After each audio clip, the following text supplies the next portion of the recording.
Oncologist called my sister at 9:02 a.m. to tell her I had breast cancer. By 10:30, my sister had texted me, That's so scary. Keep me posted, okay? We're deep in venue stuff, RN." My diagnosis was stage 2. Her wedding was in 4 months. I was paying for most of it. I didn't know that detail yet, about the timing of the texts, about who called who, about how fast everyone pivoted back to centerpiece decisions. I was still sitting in the parking lot of the oncology center in Portland, hands on the steering wheel, trying to remember how to drive. The nurse who walked me out was named Jackie. She'd handed me a folder full of pamphlets and told me to call if I had any questions. She squeezed my arm before I got in the car. That was the most human contact I'd had all morning. My sister got married 7 weeks into my chemotherapy. I need to back up. I'm 31. I work in financial analysis for a mid-sized logistics company in Portland, Oregon. I've been there 6 years, long enough that my boss trusts me with the accounts that make her nervous, long enough that I have a good salary and decent savings and a reputation for being the one who figures things out. My sister is 26. She studied graphic design for 2 years before deciding it wasn't for her. She's been building her portfolio ever since, which in practice means she works part-time at a boutique and posts on Instagram. She's beautiful and funny, and my parents have never once asked her to be anything other than exactly what she is. I've spent my entire adult life trying to earn the version of that they never gave me. The wedding started small. That's always how it starts.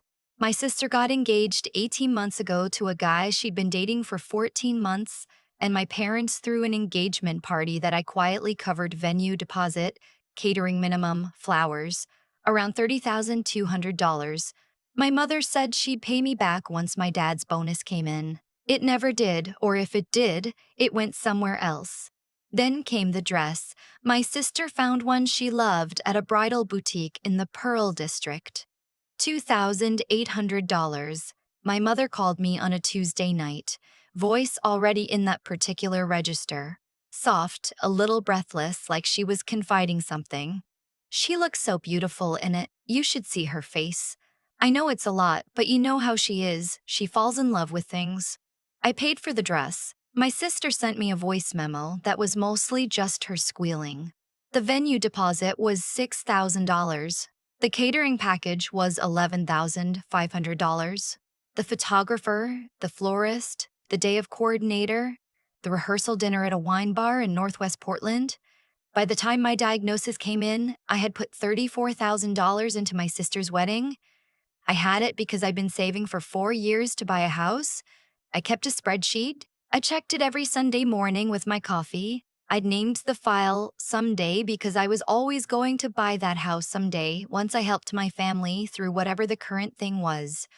The current thing was always something. When the oncologist said the words stage 2, invasive ductal carcinoma, we need to talk about a treatment plan. The first thought I had after the white noise and the strange floating feeling was, I don't have time for this. I had a sister's floral consultation to approve payment for. I had a mother expecting me to co-sign on the rehearsal dinner contract. I had a life that had been organized entirely around other people's needs for so long that I didn't even recognize the instinct as wrong. I called my mother from the parking lot. She answered on the second ring, sounding distracted. I could hear my sister in the background, something about ivory versus champagne napkins. I told her, laid it out flat, the diagnosis, the stage, the fact that I'd need a port placed and start chemo within 3 weeks. There was a pause. "Oh, honey," my mother said. "That's terrifying. Are you okay?" I told her I didn't know yet. "Of course you're going to be fine," she said. "You're so strong. You've always been the tough one." And then, almost without a breath, "Listen, I need to tell you something, and I need you to try to hear it the right way. The wedding is in 4 months. Chloe's been planning this for over a year. We can't, you wouldn't want us to put everything on hold, right? You're going to be in treatment, but the treatments are scheduled. They're predictable, and this is her day. You understand?"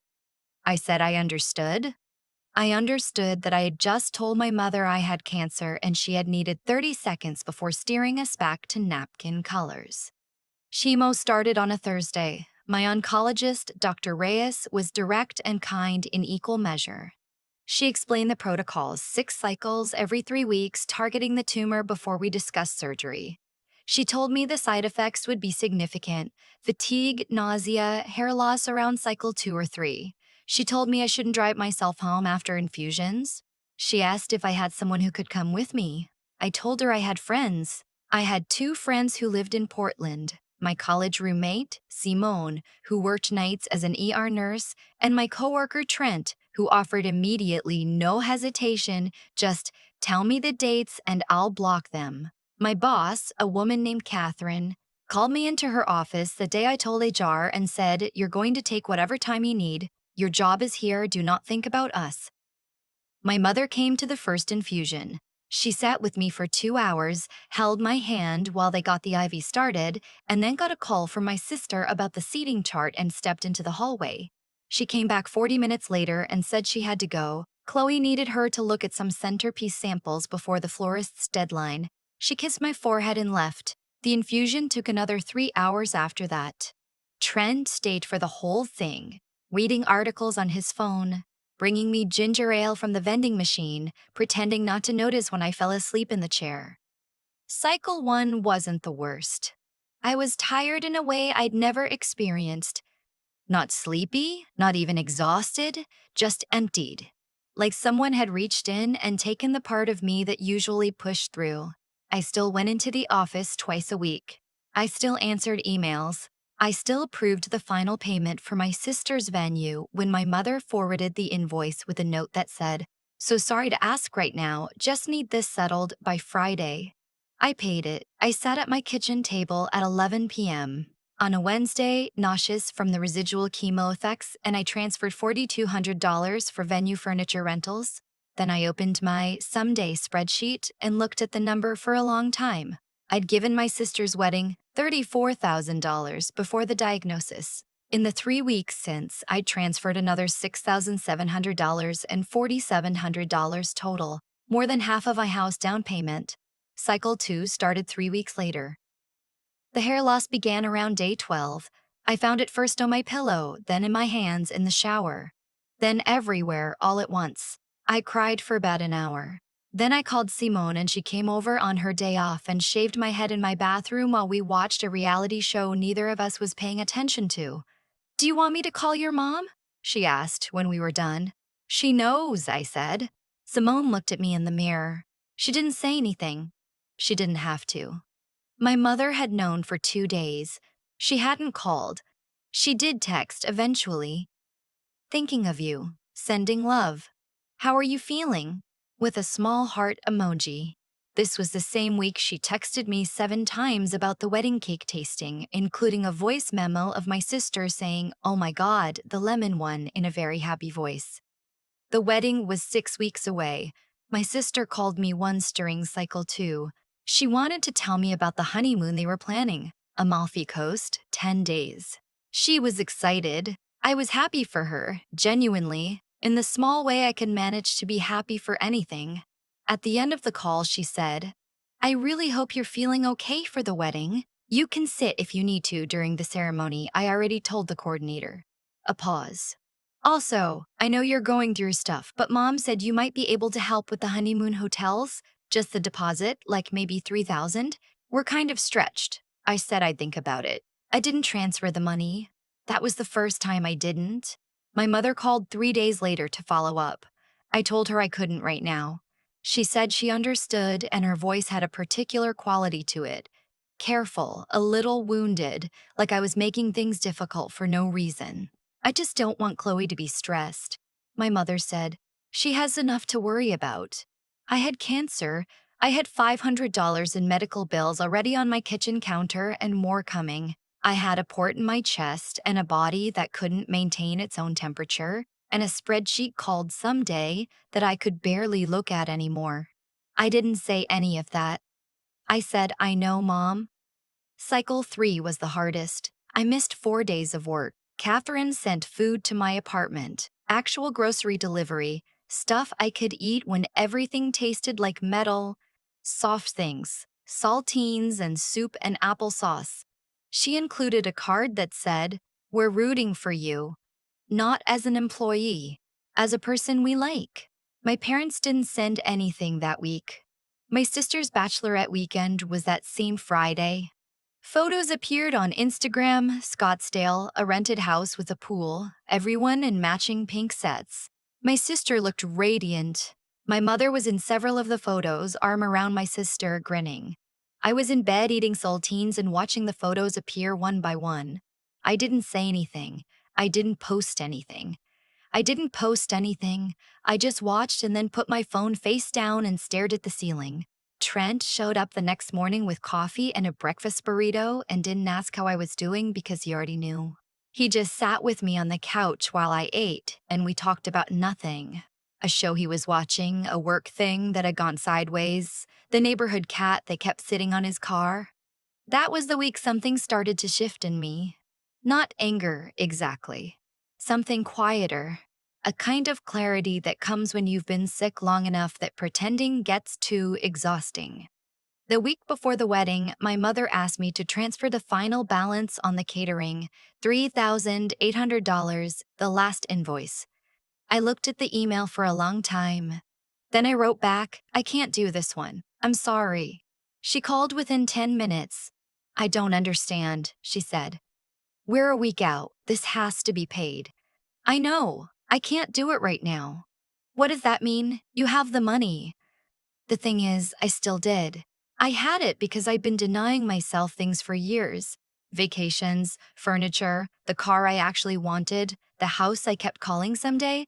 And so yes, technically I had the money, but I also had a port in my chest and $1,200 in outstanding medical bills and the bone-deep exhaustion of someone who had spent a decade being the one who figures it out.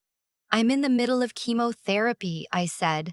I've given the wedding over $40,000. I can't do this one. Silence. I can't believe you're making this about you right now, my mother said. Your sister is getting married in 6 days. I hung up. I turned off my phone and I sat in my kitchen and I didn't move for a long time. The wedding happened. I went. I wore a wig I hated and a dress that didn't quite fit because my body had changed shape in ways I was still getting used to, and I sat in the third row and watched my sister walk down an aisle decorated with flowers I had paid for, in a venue I had paid for, in a dress I had paid for. And I felt, I don't know, not bitter, just very, very tired. Nobody thanked me during the toasts. My sister thanked my parents, her new in-laws, her maid of honor, and everyone who helped make this day possible. She looked at me when she said it and gave a little smile. I smiled back. My mother sat next to me at the reception and at one point leaned over and said, "You did good today." Like I was a child who had behaved well at a dentist appointment. I went home early. I told them I was tired. No one argued. Cycle 4 was 10 days after the wedding. My mother did not come. She was helping my sister settle into her new apartment. They'd gotten a place across town, needed help with furniture, needed my mother there to tell them where to put the couch. Trent drove me. He sat for 4 hours reading a paperback with a broken spine. And when I woke up disoriented with the IV still in, he said, "Hey, still here." Like that was the most normal thing in the world. I started crying and couldn't explain why. He handed me tissues and didn't ask me to explain. That evening, I called my mother. I told her I wanted her at Cycle 5, that I needed someone from my family there, and I was asking directly. She said she would try. She did not come to Cycle 5. She texted at 11 a.m. While I was in the chair, "Chloe needs help with a return at IKEA. So complicated, you know how she gets. Thinking of you. Shh." I read the text. I put my phone in my bag. I didn't respond. Simone had switched a shift so she could come to Cycle 5. She showed up with snacks and a heating pad and a crossword puzzle she was doing in pen because she said doing it in pencil was for cowards. She held my hand during the hard part when the cold cap was going and my scalp was burning with the effort of saving what hair I had left. And she talked to me about absolutely nothing. Her nephew's Little League game, a podcast she'd been listening to. The coffee machine in the hospital break room that only worked if you kicked it twice in the exact right spot. At some point, I started crying again and couldn't stop. I keep telling myself they love me, I said. But I think I've been confusing love with obligation. Like they need to be functional so that there's someone to solve things. That's not love. Simone didn't say anything for a minute. No, she said. It's not. I got my final scans back 6 weeks after cycle 6.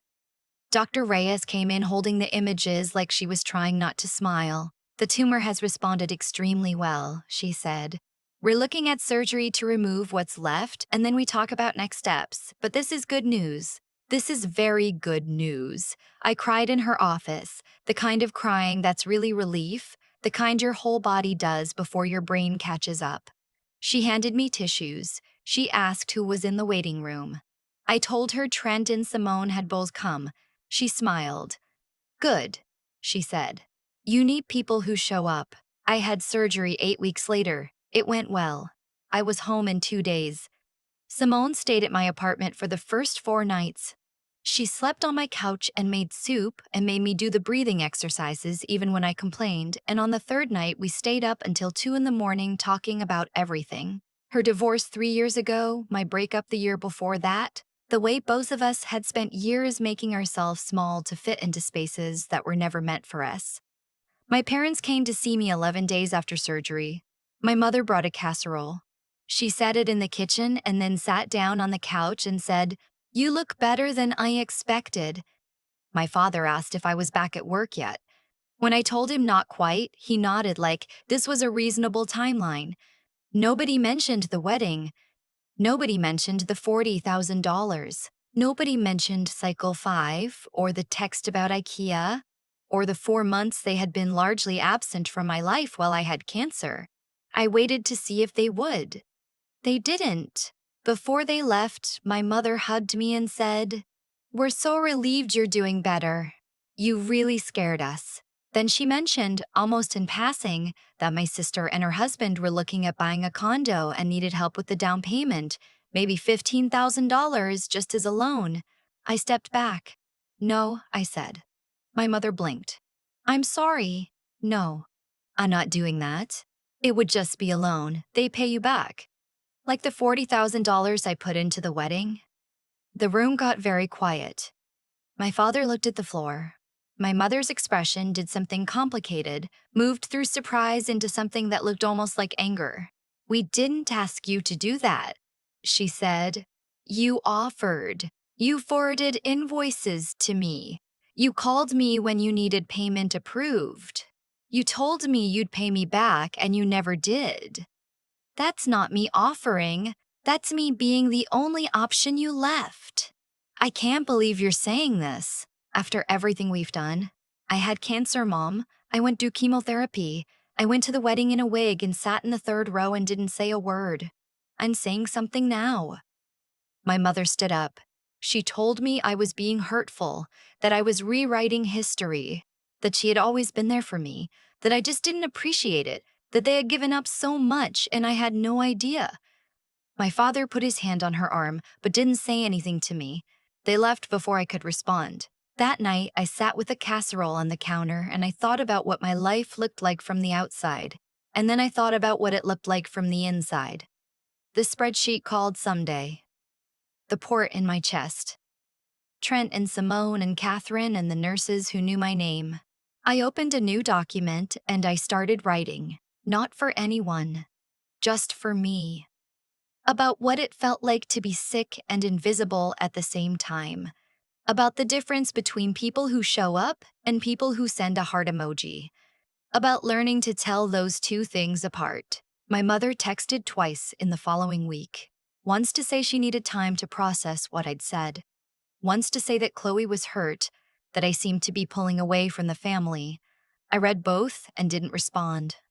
My sister called. Her voice was careful. "Mom said you guys had a fight." "We did," I said. "She's really upset." "I know. Don't you think you could have picked a better time? She's been stressed about the move. I had cancer, Chloe." Silence. "I know that," she said. "But you're better now. We haven't spoken since." Recovery took longer than anyone told me it would, which I've since learned is just true of all of it. The physical part and the other part, the work of figuring out who you are on the other side of something that big. I went back to work full-time in January.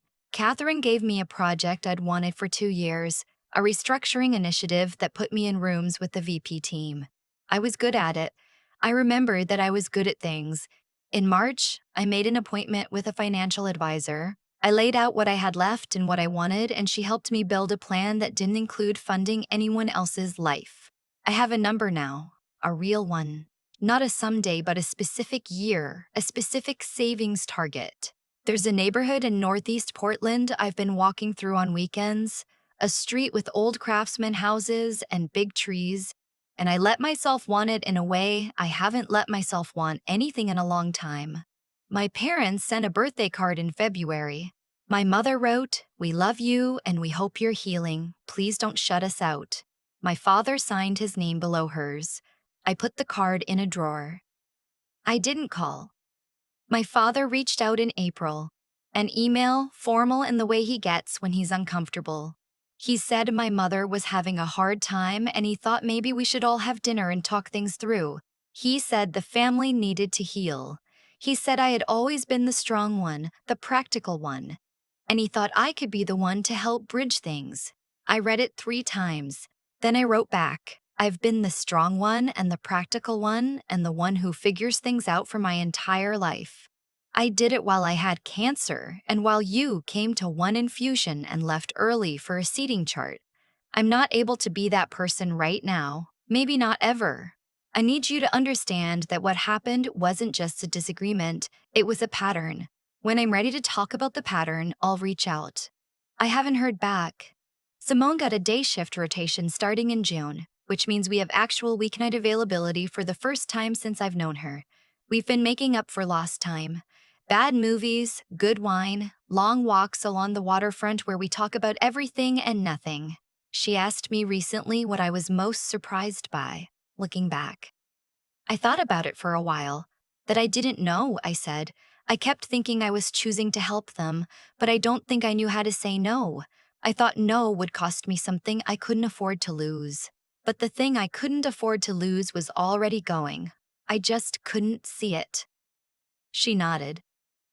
She'd figured that out about her marriage years before I figured it out about my family. We're both slow learners in that specific way. My doctor cleared me for full activity in July. No restrictions, follow-up scans every 6 months, ongoing medication, but otherwise, go live your life. She shook my hand at the end of the appointment. She said, "You were a great patient. I mean that." I cried in the elevator on the way down, the good kind, again. Trent left the company in August for a new job across town. His farewell lunch was genuinely the best work event I've ever been to. Catherine made a speech. Someone brought a cake with a car on it because of a running joke I don't have room to explain. And at the end, Trent pulled me aside and said, "You're one of the best people I know. I need you to know I mean that in a completely non-work context." I told him that meant more than he knew. He said, "Yeah, I think it does. That's why I said it." There's an older woman in my building named Helen. She moved in about a year ago, 2 floors up, 70s, originally from somewhere in the South, Georgia maybe, or Alabama. She says it differently every time. She has the kind of calm that takes decades to develop, and she brings homemade things to the lobby periodically. Banana bread, lemon bars, a jam she makes in her kitchen that she labels by hand in her cursive handwriting. She knocked on my door about 6 months ago, right after I'd moved back to my apartment from post-surgery recovery. She introduced herself and handed me a jar of jam and said, "You're the one who's been sick." I wanted to say welcome back. I almost cried, right there in the doorway. I said I didn't know how she knew. She said, "Honey, buildings talk? You want some tea?" I went upstairs. I ended up staying 3 hours. Helen has lived a very full life that she talks about in the oblique way of someone who's processed most of it into wisdom. She was a nurse for 32 years. She raised 2 kids, mostly on her own, after her first marriage ended. She has opinions about everything and delivers them so gently that you don't realize you've been changed by them until later. She asked me about my family once. Just once. I told her the short version. She was quiet for a while. Then she said, "The hardest thing about loving people who take is that you spend so long waiting for them to see you that you forget to show yourself to people who already do." I wrote it down when I got home. I still have it. We have tea every few weeks now. She gives me jam. I bring pastries from the bakery downstairs. It is the easiest, most uncomplicated relationship I have ever had with another person, and I am aware that this says something about the life I came from. My sister emailed in October. It was a long email, carefully written, the kind where you can tell someone started over several times. She said she'd been doing therapy and thinking about patterns in our family. She said she was starting to see some things differently. She said she was sorry she hadn't been there more when I was sick, and that she knew that wasn't enough, but she wanted to say it anyway. She said she understood if I needed time. I sat with it for a week. Then I wrote back. I told her I appreciated that she'd written. I told her I wasn't ready to just go back to how things were, that too much had happened, and I needed more time to know what, if anything, felt right. But I said the email meant something. And I said if she was really in therapy and really doing the work, then maybe we'd find our way somewhere eventually. She wrote back one line, "That's enough for now. Thank you." I don't know what happens next with her. I think I'm okay with not knowing. My mother has not reached out since April. Neither has my father, except for a Christmas card that arrived unsigned, except for their names printed on a pre-made insert, the kind you order in bulk. I kept it for a day and then recycled it. There are days when I miss them. Not the actual people they are exactly, more the idea I carried for a long time of who they might become. The parents who would someday see me clearly, the family that would someday show up. I grieved that for a long time this year. I think I'm still grieving it, just more quietly. But I'm also building something. The house fund is real now, not hypothetical. I started writing again, not for work, just for me, the way I used to before I turned all my energy outward. Helen read a short piece I wrote and said it was honest in the way that things are when people stop worrying about whether they sound smart. Trent texted last month to say he'd read something I posted online, a short essay about the year I had, careful with details but honest about the shape of it, and that he'd sent it to his sister who was going through something similar with her own family. He said she'd cried and wanted to know if there was more. There is more. There's always more. But I'm learning to share it on my own timeline in ways I choose, for reasons that have nothing to do with what anyone else needs from me.